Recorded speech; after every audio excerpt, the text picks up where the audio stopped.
I'm John Kosner, Children's Librarian at Cloverdale Regional Library, and welcome to SCL Makes. Today we're making rainbow jinglers to kick off summer reading in Pride Month.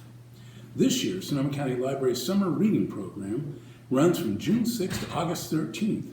Sign up on Beanstack or pick up a paper log from your local library branch to record your reading minutes. You can earn free books and entries into our raffles.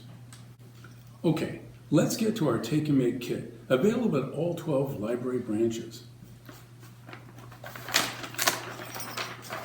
First, the kit includes one wooden ring, a bell,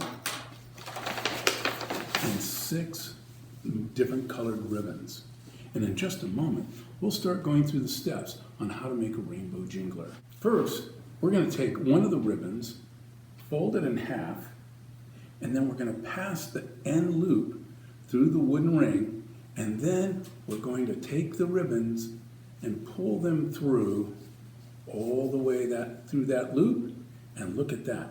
We've got our first ribbon attached to the wooden hoop. Next, keep continuing with each of the rest of the ribbons, making your loop and pulling it through, and then pulling it snugly. Keep doing that until you have all 6 ribbons circling around the wooden hoop. Once we have all 6 of our ribbons on the wooden hoop, we can then take our jingle bell. We can just simply put it on there, and we can slide it up near the top. Have fun and happy reading this summer from Sonoma County Library.